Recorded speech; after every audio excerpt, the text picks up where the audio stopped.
ഈശോ മിശിഹായ്ക്ക് സ്തുതിയായിരിക്കട്ടെ. പ്രിയമുള്ളവരെ, ഇപ്പോഴത്തെ ഏറ്റവും ട്രെൻഡിങ് ആയിട്ടുള്ളൊരു ചോദ്യമാണ് എമ്പുരാൻ കണ്ടോ? എന്നോടും 2-3 പേര് ചോദിച്ചു. ഞാൻ കണ്ടില്ല, അതൊരു ക്രിസ്ത്യാനി കാണേണ്ട കാര്യമില്ലല്ലോ എന്ന് മറുപടി കൊടുക്കുകയും ചെയ്തു.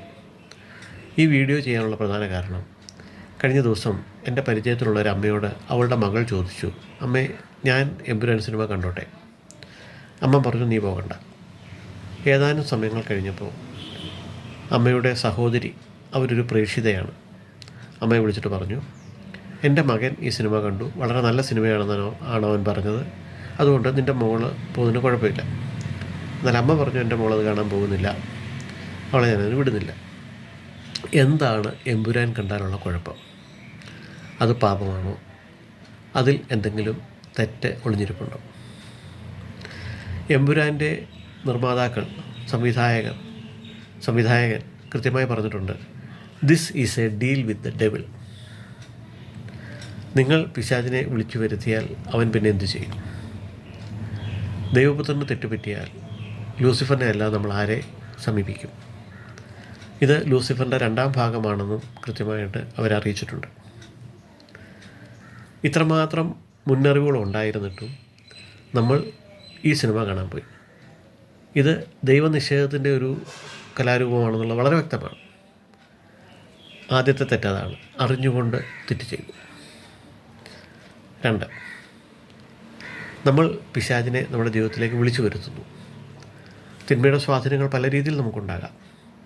അത് സാധാരണ ഒരു പ്രാർത്ഥനയിലൂടെയോ അറിഞ്ഞുകൊണ്ടുള്ള കൂദാശ സ്വീകരണത്തിലൂടെയൊക്കെയോ അതിന് ബഹിഷ്കരണം സംഭവിക്കാം.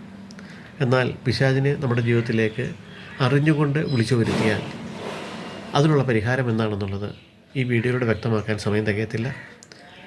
അടുത്തുള്ള സമീപത്തുള്ള ആത്മീയ ഉപദേഷ്ടാക്കളോട് ചോദിക്കുന്നത് വളരെ നന്നായിരിക്കും. 2ാമത്തെ തെറ്റ്, വിളിച്ചു വരുത്തി.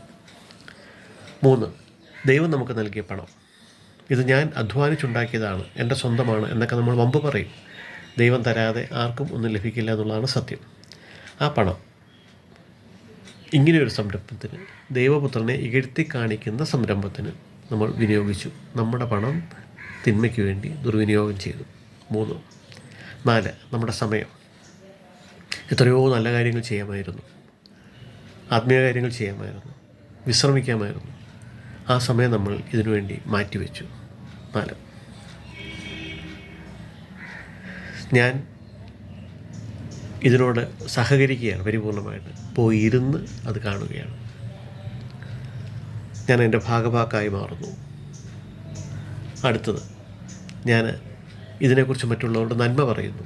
നല്ല സിനിമയാണ്, നല്ല വീഡിയോഗ്രാഫിയാണ്, അതിൻ്റെ എഡിറ്റിംഗ് നന്നായിരുന്നു, അതിൻ്റെ കാസ്റ്റിംഗ് നല്ലതായിരുന്നു, അങ്ങനെ പല കാര്യങ്ങൾ എന്തു പറഞ്ഞാലും ഇത് കണ്ടാൽ എന്താ കുഴപ്പം? അടുത്തത്, പ്രിയമുള്ളവരെ, നിങ്ങൾ തെറ്റ് ചെയ്തു എന്ന് പറയുവാൻ ഞാൻ ആളല്ല. തെറ്റാണോ ചെയ്തത്, ശരിയാണോ ചെയ്തതെന്ന് തീരുമാനിക്കേണ്ടത് നിങ്ങൾ തന്നെയാണ്.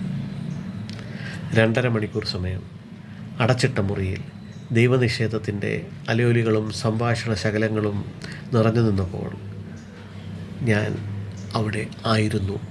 അത് ശരിയായിരുന്നോ തെറ്റായിരുന്നോ എന്ന് ആത്മാവിൽ തീരുമാനമെടുക്കേണ്ടത് നിങ്ങളാണ്. തെറ്റുപറ്റിയെങ്കിൽ തിരുത്തുവാൻ ഇനിയും സമയമുണ്ട്. നിങ്ങളുടെ സഹോദരങ്ങൾക്ക് തെറ്റുപറ്റാതിരിക്കാൻ അവർക്ക് വേണ്ടി പ്രാർത്ഥിക്കുവാനും സമയം അവശേഷിക്കുന്നു. ഞാനിത് പറയുവാൻ കാരണം, എൻ്റെ സഹോദരങ്ങൾക്ക് തെറ്റുപറ്റി, അനേകർക്ക് തെറ്റുപറ്റാൻ ഇടയുണ്ട് എന്ന് പരിപൂർണമായൊരു ബോധ്യം ലഭിച്ചപ്പോൾ ആ ബോധ്യത്തിൻ്റെ അടിസ്ഥാനത്തിൽ നിങ്ങൾക്കൊരു മാറ്റം, വിടുതലുണ്ടാകുവാനായി ആത്മാവിൽ ആഗ്രഹിച്ചുകൊണ്ട് മാത്രമാണ് ഇത് ചെയ്തത്. തീരുമാനം നിങ്ങളെടുക്കാം. ആത്മീയ ഉപദേഷ്ടാക്കൾ നിങ്ങളെ സഹായിക്കും. കൂദാശകൾ നിങ്ങൾക്ക് വിടുതൽ നൽകും. കർത്താവിൻ്റെ രക്ഷാകരമായ ജീവരക്തം നിങ്ങളെ വിടുവിക്കും.